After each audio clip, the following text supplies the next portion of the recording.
एक रात की बात है। माता कौशल्या जी सोते में अपने महल की छत पर किसी के चलने की आहट सुनाई दी। नींद खुल गई। पूछा कौन है?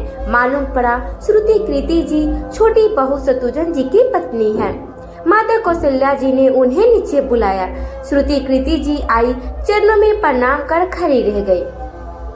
माता कौशल्या जी ने पूछा, श्रुति इतनी रात को अकेली छत पर क्या कर रही हो बेटी? क्या नींद नहीं आ रही है?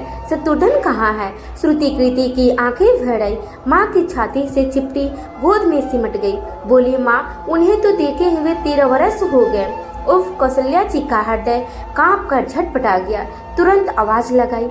सेवक दौड़ा आया। आधी रात ही पालकी तैयार हुई। आज शत्रुघ्न जी की खोज होगी।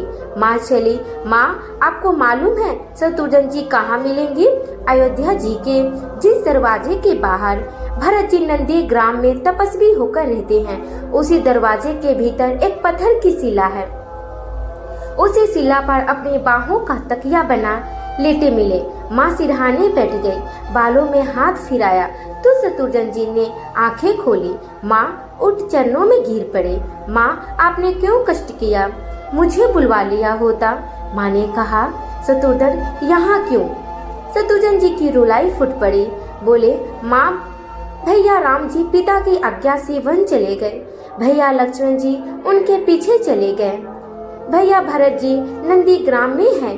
क्या ये महल, ये रथ, ये राजसी वस्त्र विधाता ने मेरे लिए बनाए हैं? माता कौशल्या जी ने निरुत्तर रह गई। देखो क्या है, ये राम कथा, ये भोग नहीं त्याग की कथा है। और सभी प्रथम है, कोई पीछे नहीं रहा। चारों भाइयों का प्रेम और त्याग एक दूसरे के प्रति अद्भुत, अभिनव और अलौकिक है। रामायण जीवन जीने की सबसे उत्तम शिक्षा देती है। भगवान राम को 14 वर्ष का वनवास हुआ। उनकी पत्नी सीता मैया भी सहज वनवास स्वीकार कर लिया, परंतु बचपन से ही बड़े भाई की सेवा में रहने वाली लक्ष्मण जी कैसे राम जी से दूर हो जाते। माता सुमित्रा से तो उन्होंने आज्ञा ले ली थी वन जाने की, परंतु जब पत्नी उर्मिला की कच्छ की ओर बढ़ रहे थे तो सोच रहे थे कि माँ ने तो आज्ञा दे दी, परंतु उर्मिला को कैसे समझाऊंगा, क्या बोलूंगा उनसे। यही सोच विचार करके लक्ष्मण जी जैसे ही अपने कक्ष में पहुँचे तो देखा कि उर्मिला जी आरती का थाल लेकर खड़ी थी और बोली, आप मेरी चिंता छोड़ो प्रभु, श्री राम की सेवा में वन जाओ, मैं आपको नहीं रोकूंगी। मेरे कारण आपकी सेवा में कोई बाधा न आए, इसलिए साथ जाने का जिद भी नहीं करूंगी। लक्ष्मण जी को कहने में संकोच हो रहा था, परंतु उनके कुछ कहने से पहले ही उर्मिला जी ने उन्हें संकोच से बाहर निकाल दिया। वास्तव में यही पत्नी का धर्म है। पत्नी संकोच में पड़े तो उससे पहले ही पत्नी उनके मन की बात जानकर उसे संकोच से बाहर कर दे। लक्ष्मण जी चले गए, परंतु 14 वर्ष तक उर्मिला ने एक तपस्वी की भांति कठोर तप किया। वन में प्रभु श्री राम माता सीता की सेवा में लक्ष्मण जी कभी सोए नहीं, परंतु उर्मिला ने भी अपने महलों द्वार कभी बंद नहीं किए और सारी रात जाकर उस दीपक की लौ को बुझने नहीं दिया। मेघनाथ से युद्ध करते हुए जब लक्ष्मण जी को शक्ति लग जाती है और हनुमान जी उनके लिए संजीवनी का पर्वत लेकर लौट रहे होते हैं, तो बीच में जब हनुमान जी अयोध्या से के ऊपर से गुजर रहे थे तो भरत जी उन्हें राक्षस समझकर वाण मारते हैं और हनुमान जी गिर जाते हैं।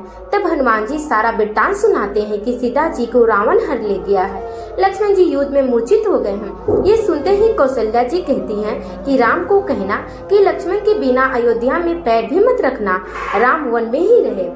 माता सुमित्रा कहती है, राम से कहना कोई बात नहीं, अभी शत्रुघ्न है, मैं उसे भेज दूंगी। मेरे दोनों पुत्र राम सेवा के लिए ही तो है जन्मे हैं। माताओं का प्रेम देखकर हनुमान जी की आंखें से आंसुधारा बह रही थी, परंतु जब उन्होंने उर्मिला जी को देखा तो सोचने लगे कि ये क्यों एकदम शांत और प्रसन्न खड़ी है, क्या इन्हें अपने पति के प्राणों की कोई चिंता नहीं है। हनुमान जी पूछते हैं, देवी आपकी प्रसन्नता का कारण क्या है? आपके पति की प्राण संकट में है, सूर्य उदित होते ही सूर्य कुल का दीपक बुझ जाएगा। उर्मिला जी का उत्तर सुनकर तीनों लोगों का कोई भी प्राणी उनकी वंदना किए बिना नहीं रह पाएगा। उर्मिला बोली, मेरा दीपक संकट में नहीं है, वो बुझ ही नहीं सकता। रही सूर्योदय की बात, तो आप चाहे तो कुछ दिन अयोध्या में विश्राम कर लीजिए, क्योंकि आपके वहाँ पहुँचे बिना सूर्य उदित नहीं हो सकता। आपने कहा कि प्रभु श्री राम मेरे पति को अपनी गोद में लेकर बैठे हैं, जो योगेश्वर प्रभु श्री राम की गोदी में लेटा हो, काल उसे छू भी नहीं सकता। ये तो वो दोनों की लीला कर रहे हैं। मेरे पति जब से बन गए हैं तब से सोए नहीं हैं। उन्होंने ना सोने का प्रण लिया था, इसलिए वे थोड़ी देर विश्राम कर रहे हैं, और जब भगवान की गोद मिल गई है तो थोड़ा विश्राम ज्यादा हो गया, वे उठ जाएंगे। और शक्ति मेरे पति को लगी ही नहीं है, शक्ति तो प्रभु श्री राम जी को लगी है। मेरे पति की हर श्वास में राम है, हर धड़कन में राम है, उनके रोम रोम में राम है, उनके खून की बूंद बूंद में राम है। और जब उनके शरीर और आत्मा ही सिर्फ राम है तो शक्ति राम जी को ही लगी है, दर्द राम जी को ही हो रहा है। इसलिए हनुमान जी आप निश्चित होकर जाइए, सूर्य उदित नहीं होगा। राम राज की नींव जनक जी की बेटी ही थी। कभी सीता तो कभी उर्मिला। भगवान राम ने तो केवल राम राज का कलश स्थापित किया, परंतु वास्तव में राम राज इनके सबसे प्रेम, त्याग, समर्पण और बलिदान से ही आया है। जिस मनुष्य में प्रेम, त्याग, समर्पण की भावना हो उस मनुष्य में राम ही बसता है। कभी समय मिले तो अपने वेद, पुराण, गीता, रामायण को पढ़ने और समझने का प्रयास कीजिएगा। जीवन को एक अलग नजरिए से देखने और जीने का शऊर मिलेगा। लक्ष्मण सा भाई हो, कौशल्या माई जैसा स्वामी, तुम जैसा मेरा रघुराई हो। नगरी हो अयोध्या सी, रघुकुल सा घराना हो। चरण हो राघव के जहाँ मेरा ठिकाना हो त्याग भरत जैसा सीता जी नारी हो। लौ कुश की जैसी संतान हमारी, श्रद्धा और श्रवण जैसी सबरी सी भक्ति हो। हनुमत के जैसी